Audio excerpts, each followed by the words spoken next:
Hi, and welcome to another edition of This is Vinyl. I'm Mark Hober, I'll be your host for today. On this episode, we want to explore the relationship between a music publisher and an artist. And in this instance, we get to hear from somebody who is both of those things. The music publisher is someone I've worked with for many years as a guy called Steve Farris. Steve famously worked for Sony Music Publishing, as well as a few other startups like People Sound, for example. A long and illustrious career for Steve. He signed a band called Snow Patrol. We're very lucky today to have a member of that band, Jonny Quinn, who was the drummer in Snow Patrol, and also was one of my A&R men for when I was managing songwriters, because he set up a music publishing company called Polar Patrol that worked alongside Steve Farris as well. Complicated? Hopefully it won't be. We'll unravel it all for you. But today I'm very excited to talk to Steve Farris and Jonny Quinn. I'm really interested in this dynamic of having publisher and artist on the same chat, and the fact that you've ended up kind of working together in various guises since then, and how all that came about. But I'll get onto that. Jonny Quinn, Steve Farris, welcome to This is Vinyl. This is great. Thanks for having us. Everyone started with kind of like a first purchase, or you're buying your first records. What were the ones that got you guys going back in the day? What did you first buy? What got you into it? To be honest, it's slightly embarrassing. It was Shawaddy Waddy Under the Moon of Love. Oh mate, that's a good track. but I very quickly redeemed myself with Ian during the Blockheads, Hit Me With Your Rhythm Stick. Good man. What about you, Jonny? Mine was 7 Inch of the Police, Don't Stand So Close to Me. Amazing, I had that. Was that the one with the ice cube and 3-bar fire? Yeah, it's like that's. I remember. No, it wasn't that one. No, that's I can't remember what the cover was. I just remember I bought it because my friend had put it on in his kitchen, and he put salt on the floor, and he started saying, "This is how you dance." You put salt, and so we were dancing as, and I was thinking, I love this drumming and everything. So I went out and bought it after that. Yeah. So it was about 13 or something. Were you drumming at the time? No, it was Stuart Copeland. That's what got me into drumming. I thought I want to do that. Yeah, this is brilliant. I love this. Fantastic. So actually, it's kind of a bit of an influence on where you moving forward. I mean, do you guys buy vinyl? Do you still listen to it, or do you tend to use other methods of consuming your music? I tend to stream, to be honest. I do buy vinyl, and I buy, maybe buy a couple a month, but I don't put it on in my studio, but I don't put it on. It's not a daily thing I put on. Yeah. Is it more of a kind of like a ritualistic? I mean, I'm kind of quite similar in that I buy quite a lot of vinyls. I sell quite a lot as well. But for me, there's just certain times, like if I'm cooking, I've got a system in the kitchen behind me here as well, that sometimes I just want to put an album on. I want that ritual of just getting it out, looking at the artwork, and reminding myself what was going on at the time. Is that a similar thing for you? Not for me, I'm afraid. Do you know what? I was always a skipper. I loved it when CDs came in with a remote, because there's never really an album when every track is great. Yeah, well, that's true.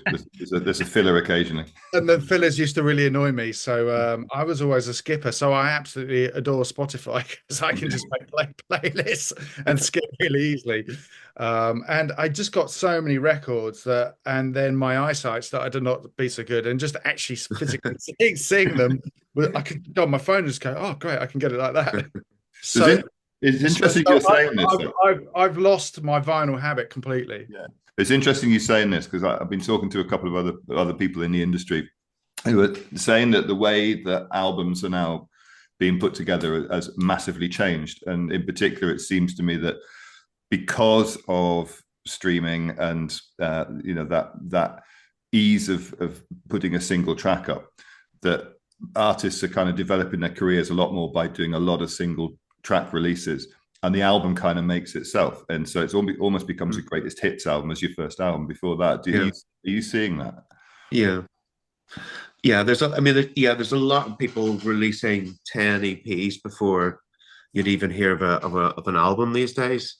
So it's a good way of building things before you release your record. So it's inexpensive. You don't need to create, before you had to make a CD for every EP and single. And so it is, to be able to upload that, it's of course cost nothing really. Yeah. So I think that's just the way careers are made a bit more, and everyone's playlisting these days. So people aren't listening to full albums. They're just putting a playlist which will be on, and then I mean people do buy the album in the end, but it's interesting that the vinyl, like 50% of people that buy vinyl don't have a record player. Yeah. I know, So which does blow my mind. so they must have, so they love the band, they love the artist. Yeah. They just want something solid that they can maybe put on their wall and hold on to, because it's such an idea that I suppose that they've shown them are a proper fan. Yeah. Do you think it is a kind of like an ownership thing for the artist? Like you say, a proper fan. I am now part of this tribe. So if you're a Swiftie, for example, you still got to have a Taylor Swift album, even though you might not listen to it. Yeah, Thought of it like that. But Yeah, and if I'm to be absolutely honest with you, I feel like it's something that possibly needs redressing because PVC, which is what vinyl is one of the worst plastics on the planet. It's impossible to recycle. yeah, And if you go on the internet and have a quick look at type in the dark side of vinyl, you just see all this horrible plastic pollution and these horrendous the vinyl. A lot of it gets manufactured in Thailand or in Southeast Asia, and they just pollute the rivers, and it's just. And we're very nice sat here in our homes with this thing that we bought, and don't get me wrong, I grew up with it, I love it, but yeah. also I think there's an environmental impact which I find bizarre, that young bands are still pumping out plastic that has to be shipped out in a truck, where you're not even playing it. That strikes me as kind of madness. Like, so I think personally, I think there needs to be some sort of redress. I think what Johnny said, I think a lot of people do, is actually put them on the wall. So for me, it's like, well, why didn't you Make the cover? Yeah. Why don't you just send them a really great poster that's numbered or embossed, or signed by the person that did the artwork or the photograph or the band or whatever it is, and make that the thing, and then link it up with an NFT, and have some sort of special code like you do with some albums, so you can get the WAV files. That would make way more sense to me as something to buy into. And then the transportation costs are really cheap because you're just sending out a bit of paper. And you could do it with eco dyes and all sorts of stuff. I don't know. That's one of the reasons why I stopped buying vinyl when I just read this article. It's a Guardian article from about 2012, and it just like, I have noticed there's some of the pressing plants are now they are using a lot of recycled stuff. Yeah. But ultimately, you're right. It's not ever going to be 100% recyclable. No. But I know this Seabass vinyl up in Dunbar in Scotland are making a big deal about also the power that they're using to power the pressing plants and stuff like that. They're trying as hard as they can to make it more friendly. Yeah. But still having run an indie label for a bit, and then just getting involved with the distributor and shipping out. You go for your expectations, you go for the HMV deals, you sell a few more, and then ultimately, if you manufacture too many, you then ship them back, and they put on a pallet somewhere, and then we shipped them back again. So there's something like 4 truck transactions. Yeah, it makes no sense to me in the age that we're currently in. Yeah, I think the future of it will be recycled. I mean, there is quite a lot of recycled vinyl these days, but it's not the majority, and you can see where it should be headed. Really, that's because I think you can recycle old records. I think like that's a thing as well, but it certainly needs to be looked at.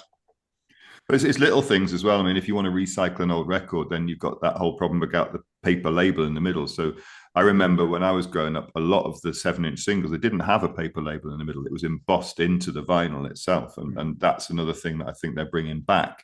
So that it's just, there's all these tiny little things that help to allow it to be recycled potentially further down the line. But yeah, it's something which it's becoming an issue, isn't it? It's you think about the amount of vinyl that is and has been manufactured. I mean, Christ, I don't know how many hundreds of records I sell a month, but it's but I also see how much of it is sat in the store and behind, and it's old records that really can't be sold anymore, or they're scratched or they're knackered, and it's like, what do I do with them? Yeah. Yeah, and one of the dirty secrets of the record business is that a lot of records just get binned. They literally get, because if they ship too many of them and then they don't want to pay the mechanical on it, then they will literally destroy them. Yeah, and that sort of practice, and I don't know, that's kind of, I don't know. Yeah, I just think that the industry needs to be much more open and honest about what's going on here, and they need to find some other really super excellent collectible things that they can sell to super fans, and people can buy into and feel like they've bought into the band and support the artist, because that's another great thing about buying vinyl. Some of it's definitely go back to the artists and the songwriters, and I do get that, and I get the people's need to do that. I just think the vinyl format for me, when it become defunct first time round, and CDs, I never expected to be sat here talking about vinyl and the vinyl boom and Taylor Swift, whatever. And the record companies are as shocked as you are. And they're still rubbing their hands with it, because they can. We're very lucky. We have a wonderful record shop in Brighton called Resident Records. And I walk past there sometimes, just have a quick look in their door. Not that I actually buy anything, but like 32 quid for. Yeah, that's it. Yeah, that's £34. That's kind of standard now for a new record. It's. I mean, what shocked me is the price of a lot of the first pressings that have come. Happily, obviously Oasis have just reformed, and I just happened to have first pressings of their first 3 albums came in a collection. And they went instantly for obscene money. It's just one of them still had an HMV sticker of £11.99 on the outside. It went for 175 quid. Wow. So and that's not expensive for what it was. I can't justify selling it for any more than that. So there's obviously still a tradition there, and it's still collectible, and people still want that. I don't know whether it's a completist thing or whether it's a nostalgic thing, or whether it's people that get into a certain age, like we are, to go, well, I kind of want that stuff back that I had, but I now I've got a bit of money and I've got a nice hi-fi system, I can afford it. So and what sex are most of your customers, Mark? Well, it's a combination. I mean, there are a lot of blokes, I have to. There are a lot of blokes of a certain age. But there are also a lot of women, and there's a lot of kids. Right. Okay. Interesting. I mean, I wonder whether if you've grown up with streaming, which is very compressed, it's a low res way of hearing music, and if you go from if you've never heard a CD, which is obviously that's a higher bit rate, better quality. If you jump from streaming to hearing it on vinyl, that must be a bit of a shock. Yeah. That must be a bit of a whoa moment, because you've really jumped in the quality, and there you've really uplifted there. So I wonder whether that's maybe a discovery in itself as well. But you're hearing this hi-fi quality that was meant to be played on. Well, that's the whole thing about making a record. I mean, okay, so your band, you're in Snow Patrol. So when you were first signed, was it Jeepster that yes, first instance? So Mark Jones comes along. We all know Mark Jones, and it's sort of between you'll do some kind of a deal. You get into the studio. Did you actually do the recordings yourselves, or did he put you in the studio to do certain recordings? How did that work? Yeah, we went to the studio. Jimmy Watson up in Edinburgh. So yeah, he produced first Jeepster stuff. Yeah, but what did it feel like for you when? I don't know whether it was Mark that would have brought it up to you or sent it up to you, but you get a white label of the first Snow Patrol release on vinyl. How did that feel when you got that? And that's a very special moment, because when you get the test pressing and you get to hold this thing, you've chosen the artwork, you see the credits on it, and it feels like this is real. Whereas if I was just to upload a stream, that 165,000 people can do every day on Spotify, doesn't feel as special or real. So yeah, that's and to get to see the credit of the record label and everything else on it, that's I mean, it's something I guess the vast majority of people will never get to do, is to hear their own work on that. What was the first release? Little Hyde. Little That's Hyde. the first single. Yeah. And was that something that you got? I mean, just I'm kind of really interested in some of the stories behind the song and behind the vinyl to come on that. So at what point did you realize that, you know, as Snow Patrol, you got something which was it was ready to go? You felt compelled that, you know, we want to do this, we want to make a record. And how did you find Jeepster, or did they find you?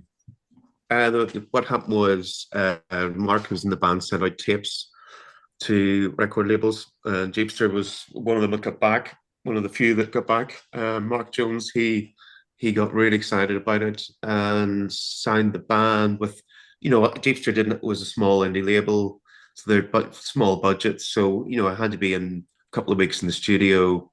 Everything was done on a shoestring. Mm-hmm. And I remember getting Little Hyde first single got on XFM. We were on tour at the time. That was a special moment to first hear your song on the radio. That's something joyous. Where were you at the time you heard it? We were in. I think we were on the way to Dublin Castle, our first gig in London. Might have been as Polar Bear at that time. So yeah, it was just to be all together, and you can, you know, the radio, it always sounds a bit better because of compressors and whatnot than our home stereo. So that was a brilliant moment. And then, you know, not charting, of course, being on an indie and being very new to the scene, we had to build it up. And but we would always be able to sell those at the merch stands. That was a big thing for us, you know, it was sort of paying for money for the next gig and petrol money and stuff like that, so that, you know, you get your t-shirts and your vinyl and your CDs. That was how what you sold. Yeah, brilliant. And Steve, at what point did you become, because you signed Snow Patrol's publishing when you were working at Sony, is that right? That's correct. Yeah. At what point did you become aware? Well, were you mates with Mark Jones? Because I know there were small circles within the A&R community. No, I always got on with Mark because he was this crazy guy who was very funny. He always made me laugh a lot, and we just sort of got on, and kind of, I think we had similar musical tastes as well. Well, we evidently we did, and he played me a tape of before it was called Polar Bear. It was called Shrug. And he played me a tape of that, and I remember just being just quite taken with it. I think is the only way to describe it. And then I think there was a recording that came out on Electric Honey of a track called Starfighter Pilot, which was kind of the preceding single before they got signed to Jeepster. And I just was obsessed with that song. I literally just played it over and over and over in my office. And then I jumped on a plane over to Belfast and went and met Gary. And I met Gary and his dad around the back of the Limelight. And Gary's dad's quite this imposing character. And I remember him crushing my hand and we shook hands. And then sort of, I just explained to him what I did, and I gave him my Sony business card and whatever. So that was my sort of first meeting with kind of Gary, just jumping on a plane and going meet. I remember meeting Jonny. I was trying to rack my brain where I think it was in the Chamber Studios when you were making the debut album. I think that's where we first. That's right. Yeah. Yeah. So yeah, you know, that was really. There was just like an energy about the band. There was just like, for me, there was just like, you know, I could see the potential in Gary's songwriting. That's something I've, you know, like I really felt quite strongly about back in the time because I was a publisher, and that's kind of what I dealt with. But then also like with you know, with Gary and Jonny and Mark, they were really like a really super interesting proposition. I thought, and you know, still stand by what I thought back then. You know, they were coming out the sort of the tail end of grunge, and they had the kind of, on their first couple of albums, they had sort of more of a grunge sort of sound, and they're quite heavy in places. But then there were also great songs as well, you know. And so for me, it sort of ticked all of my boxes. So that process of making a record, I mean, that kind of, you touched a bit on it, that kind of writing it, demoing it, recording it, finding the right producer. Who produced your records in the end? Did you? I mean, Jamie Watson. Jamie Watson. So he owned the studio in Edinburgh, Chamber Studios. Yeah. But it was kind of between us and him. Well, he wasn't. It was. I suppose it was a co-pro. Right. And when you're sort of planning that, I mean, we touched a little bit on kind of artwork and stuff like that. How important to you as a band? I mean, how important is the artwork when you're thinking about packaging this release for everybody? Did you put as much energy into that as you do into the kind of the writing side, or is that something? No, the Songs for Polar Bears, the first album, that was one of those ones where the Jeepster phoned up going like, "This is it. You really need. This is it. You really need the artwork by like Friday."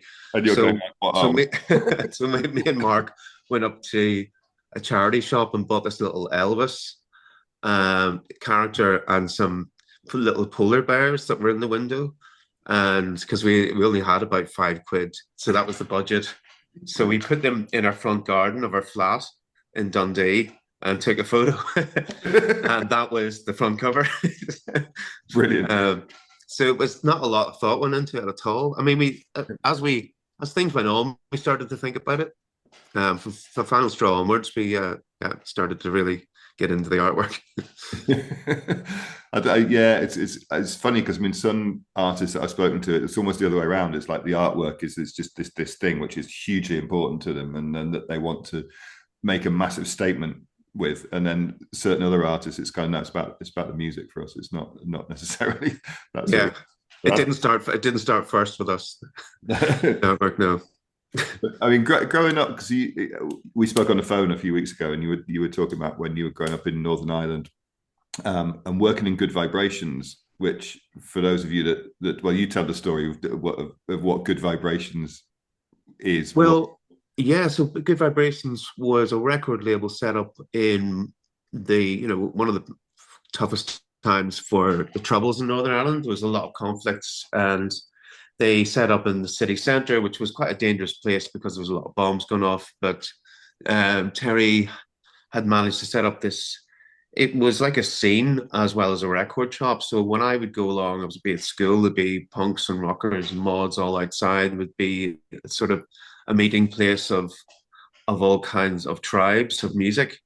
And he would put out a lot of local bands, but one of the most famous ones being the Undertones, Teenage Kicks, but a lot of the punk bands of the time, and Rudy and X-Ray Specs, Bank Robbers, and so it was a shop that was always iconic. I always wanted to work in there, and then I was in Snow Patrol at this time, and we were really things, were really tight money wise, and I just one summer I asked Terry, "Can I get some work?"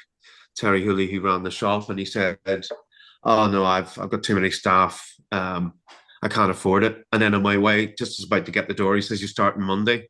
So he just changed his mind.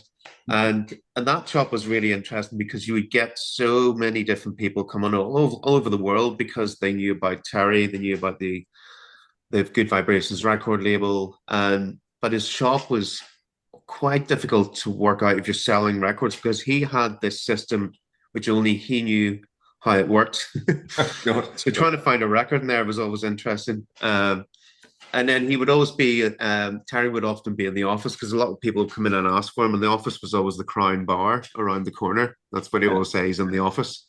And if you knew what the office meant, you would go to the Crown Bar. Otherwise, you would think he was actually in the office. So we got involved in making a movie about Good Vibrations, and it did quite well. And Mark Kermode from BBC was his favourite movie of the year. Yeah, and I think it very well reflected the scene at the time and what Terry went through trying to get the Undertones signed, and John Peel playing it twice back to back on Radio 1, which was the first time that had ever happened, and the story of him trying to get this song signed, and nobody liked it. But then this moment happened where he released it, and it became, as we know, an iconic song of the time. So it's and he refused. He got offered sort of lots of money to sign the record labels and A&R, but he wanted to stay in Belfast, which I applaud. Absolutely. Well, I met Terry. I did some work over in Belfast, teaching a kind of music course over there, which is at the Oh Yeah Centre, which obviously you guys helped to set up. And my first time over there, I happened to meet Terry, and he'd been on a 48-hour bender because a friend of his had died, and this was a wake that he was on, and it was towards the end of this wake that I happened to walk in, and I'm on pint one, and Terry I don't know, and he kept leaning over and saying to me, "You could be the second Mrs. Hooley." And I was like, "Okay, this is fine." So yeah, I've heard all about you. You're a legend, and now I'm sitting there with a pint. And it was like you say, it was like in this. I don't know whether it was the Crown Bar or not. It was around the corner from in the Cathedral District, but I don't remember which one it was. But he was certainly the centre of attention. It was an incredible man to meet, and it was one of my kind of to-do lists. You know, when I knew I was going to be working over there, so I really want to meet Terry Hooley because he's a legend.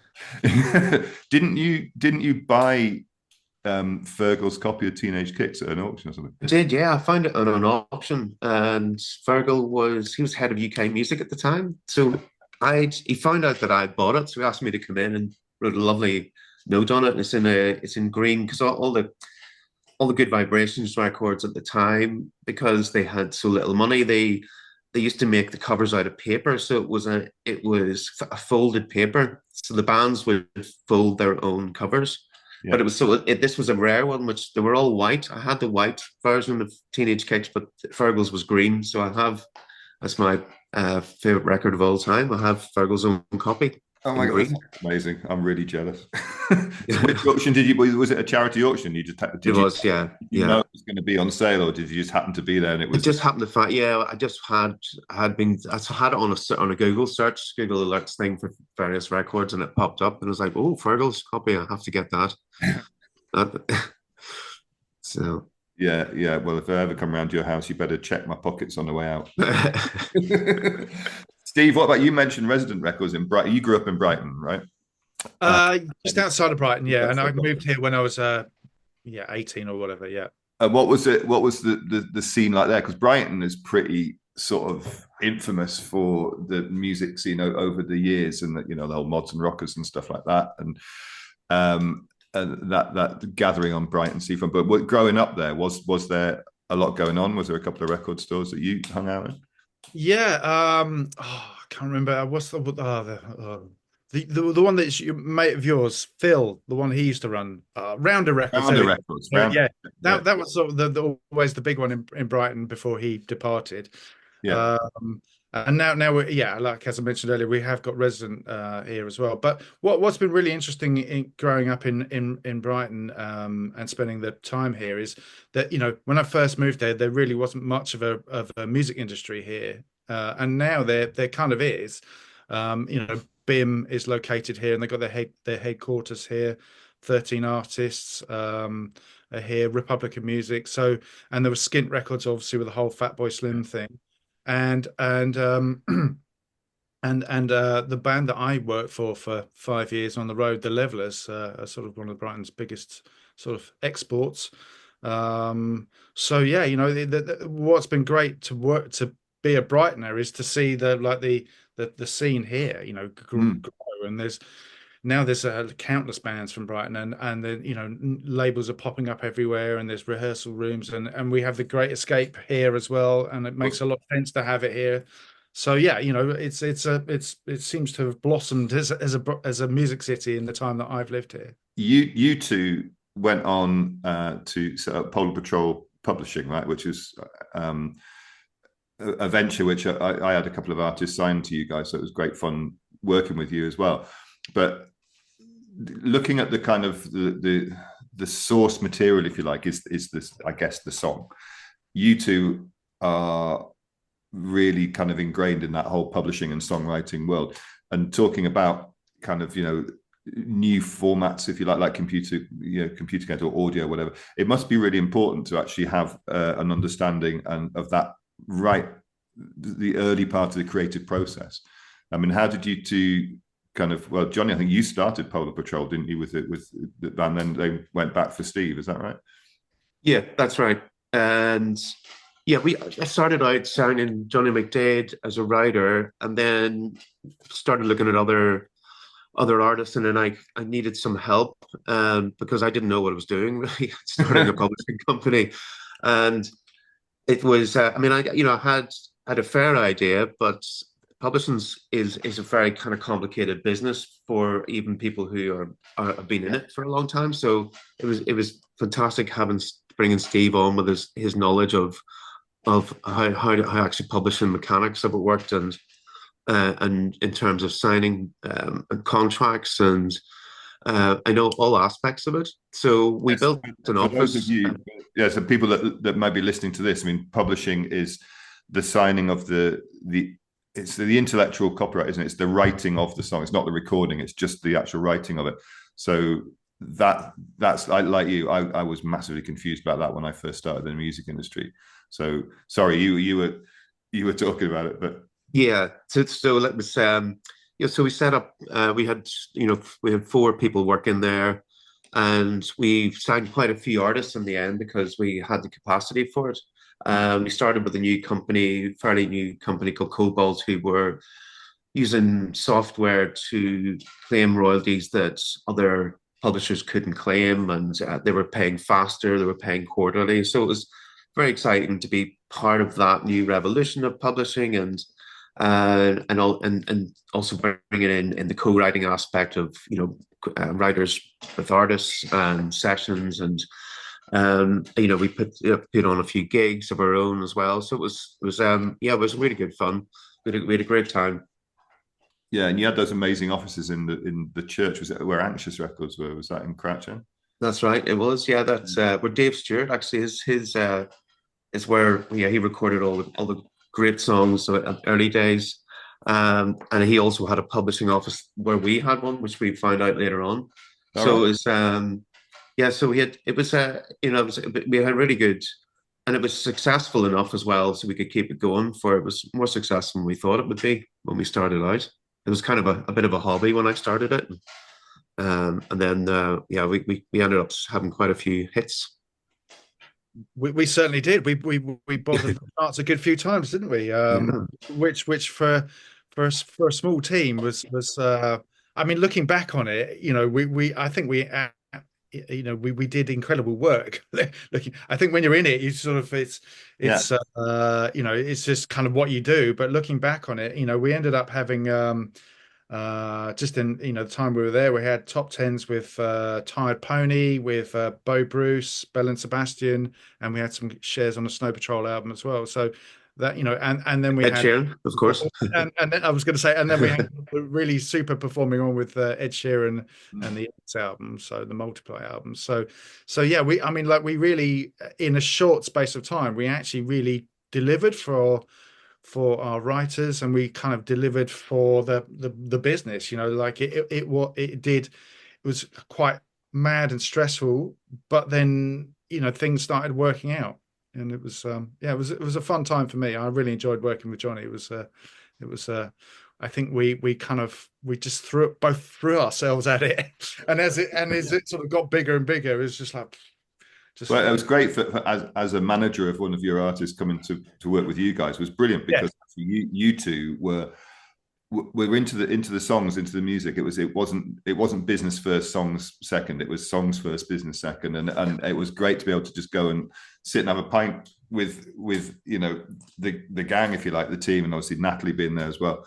It was brilliant for us. I mean, it was a big stretch away from a lot of the much more corporate kind of major publishers and stuff. That it was much more of a factory there, I think. And what I loved about working with you guys was it wasn't. It was creative. It was something which was you felt strongly about, which I think it should be more. So Jonny, you got a new venture going now, right? Is in a similar vein?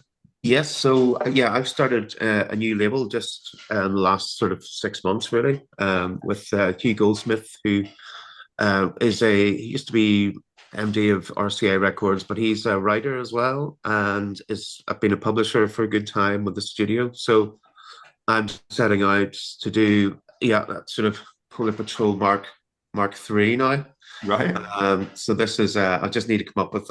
We're going to use Goldsmith Quinn GQ, but that GQ has an issue.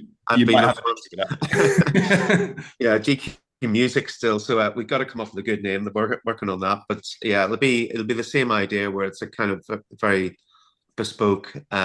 We won't have a big roster sort of thing. It'll be set up in the same way, working with producers, songwriters, and artists.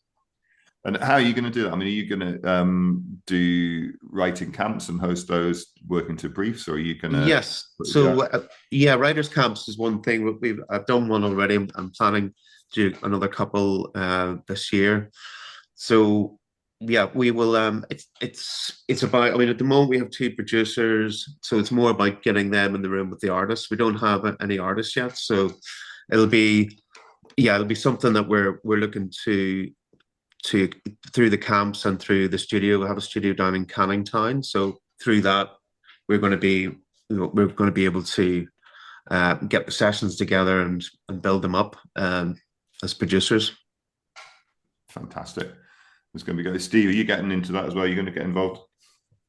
Well, Jonny and I, we were with each other last week, and we speak kind of regularly, and we hang out whenever possible. So, I don't know where it's going to go. I'm on. I think so. We're in talks about that, but we are.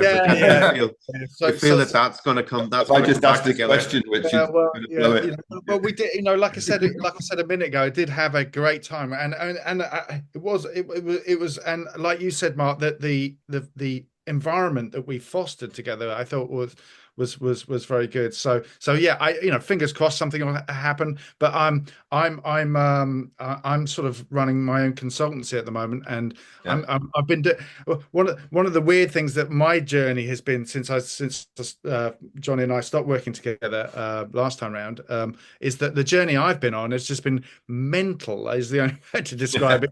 Because I've had publishing at the core of what I do, and publishing and sync kind of at the core of what I do for a lot of what of the stuff I'm doing. But I've ended up doing loads of mentoring and advising, and through a set of circumstances, I've ended up doing a lot of work in mainland Europe, which has just been a massive eye opener for me.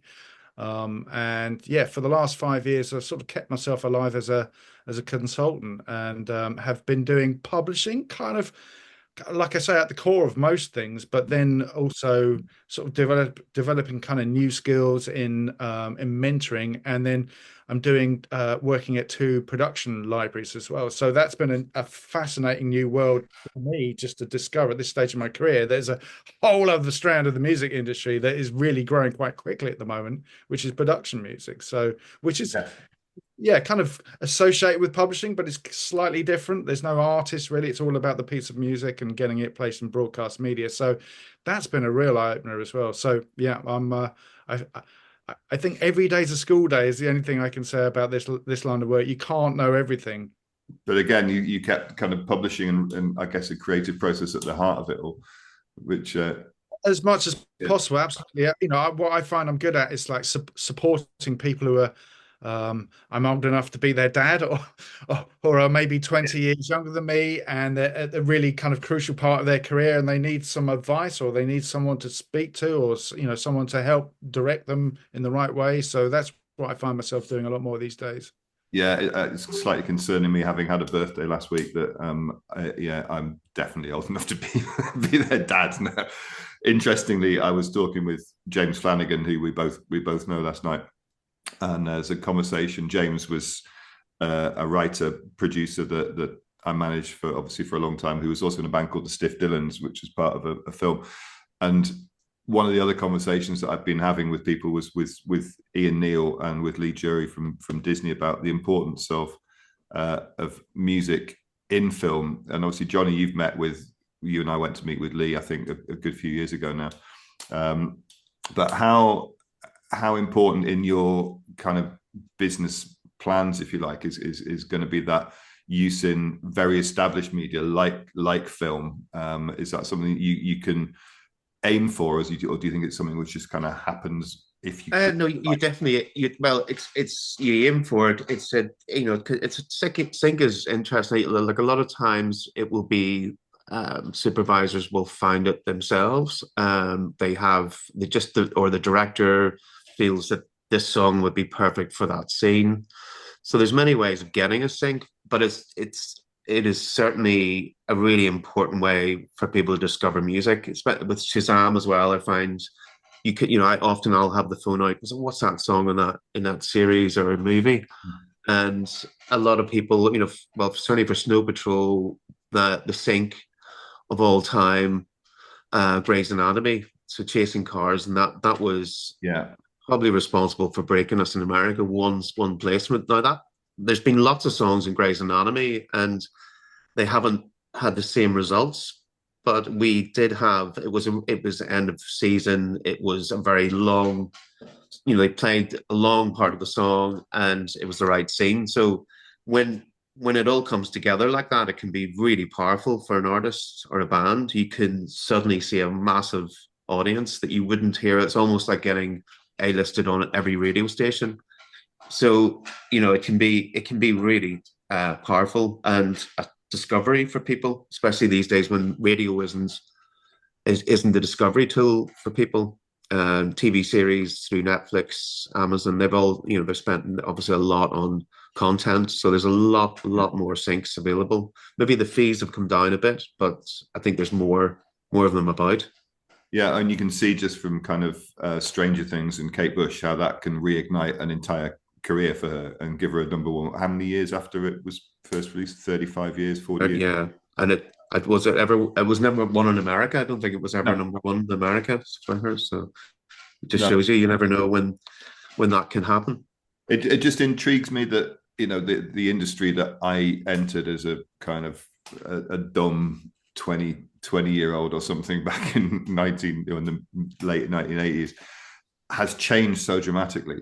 But at the core of it, it's still the same. It's still kind of if you are not going to create something special, then it doesn't matter, because it doesn't. If it's not going to be decent, it doesn't matter anyway. You've got to have that quality to run to get the rest of it. And it almost seems like there's a I don't know, a pool of money that is consistent and floats around the industry somewhere, and you just got to kind of find where it is this week or this month or something, to do that. So it's interesting hearing you, Steve, talking about, people talking about audio rather than music, but for either production or for gaming and stuff like that. It just seems to be that's almost like there's this seismic shift gone on there, and I wonder whether it'll go back. Where do you see the future of?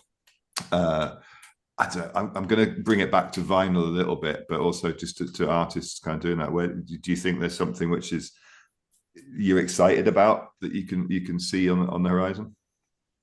Well, in terms of like format, or in terms of new music, or all of that. I mean, I'm interested in kind of, we talk about radio maybe not being the discovery method now. So I think there's multiple discovery methods, but surely that's going to inform how artists develop. Yeah, I mean, I think you're absolutely right. There are multiple discovery formats these days, and I think you have to, unfortunately, as a new artist, you kind of have to tick all of them, which is very time consuming, and I think it can be quite overwhelming. I think rather than back in when we were working, and you just had Radio 1 and you had MTV and the NME, and that was they were the three kind of rigid channels, and if you got in there, box away. But now you have to cover so many different things. So yeah, I find that kind of, I don't know. Yeah, it is what it is. You can't really sort of, the genie's out of the bottle. You can't really go back on that. But I do think there are going to be some interesting developments.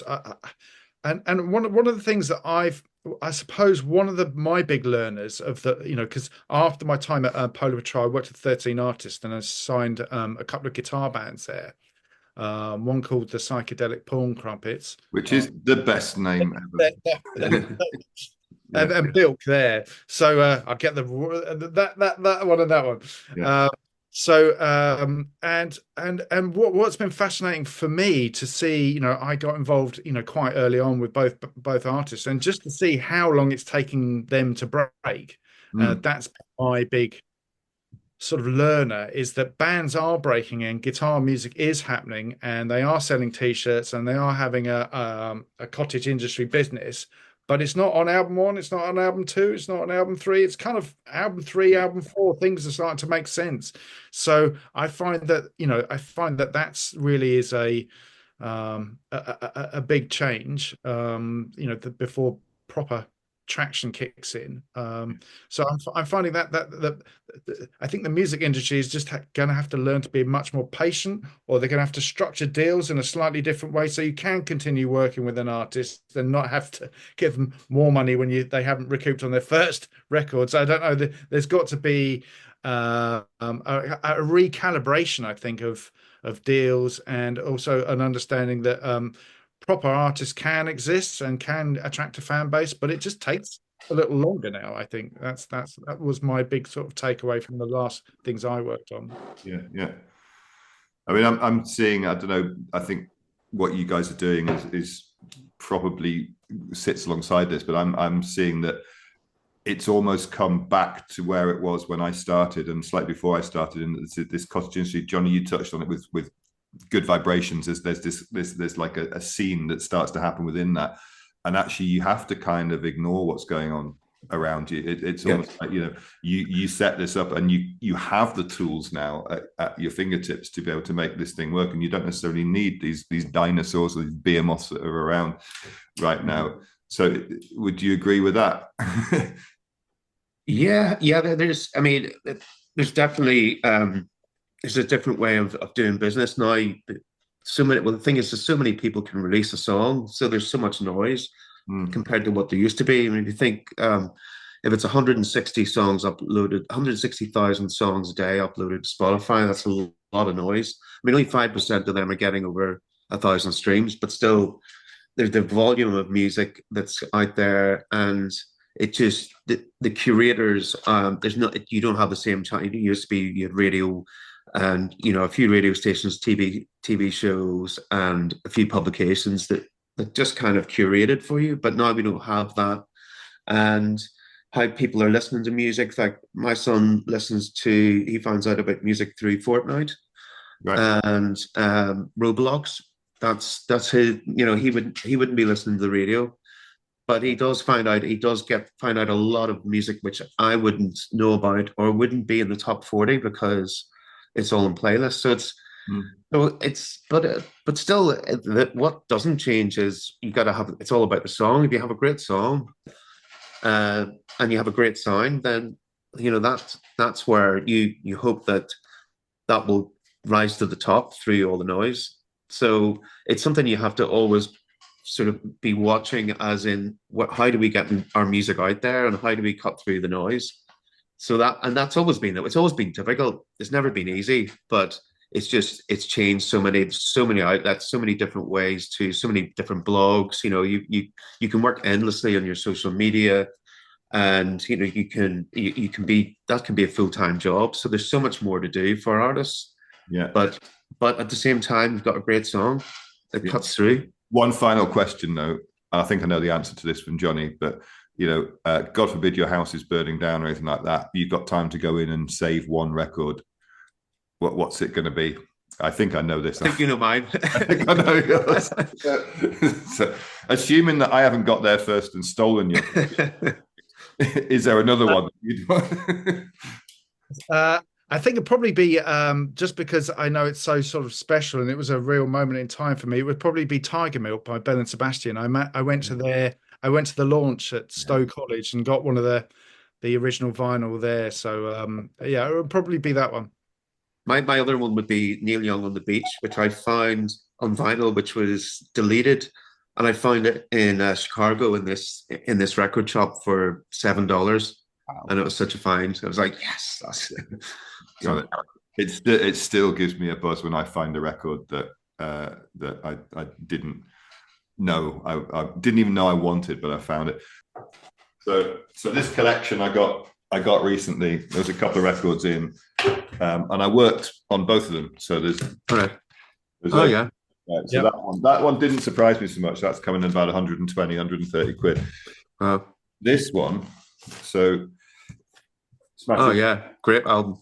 Melancholy in the Sands. We worked on that. It's got the little kind of limited number there. It's got the gatefold sleeve. I had no. How much do you think that's worth now? 100 quid. Try again. 1,000 quid. Yeah. Wow. Some of this is going for over 1,200-1,300 quid. My God. I've priced that at 750 quid. After I've finished this with you guys, I'm actually going down to view an auction. Wow. Anderson and Gardner. There's a massive vinyl collection going on sale there. It's like 15,000 albums. There was one guy has these albums, and he's decided to sell them because basically he can't get them in his house anymore, probably, or his partner is deciding that there's a divorce in the offing. 15,000. My God. So the chances are this collection's worth in excess of £250,000 quid. Whoa. It's all going for sale. There's two collections. There's another one that I know actually down in one in Hastings, which is going to go for sale. Another one similar. You going to buy it? I might have to borrow a few quid off you. Yeah. Well, let us know. But we got a few more of those melancholy sadnesses. Well, I know, and at one point I'd have had about 5 boxes of these sat in the office. You know, jeez. I wish I certainly had a load of the Verve ones. But yeah, I've got to go down and have a look at this afternoon to see if there's more there. But I'm going to take this down to that might actually have to go into auction because I'm not sure. The reason it's with me and not in the shop is because I'm too frightened to have it. Yeah.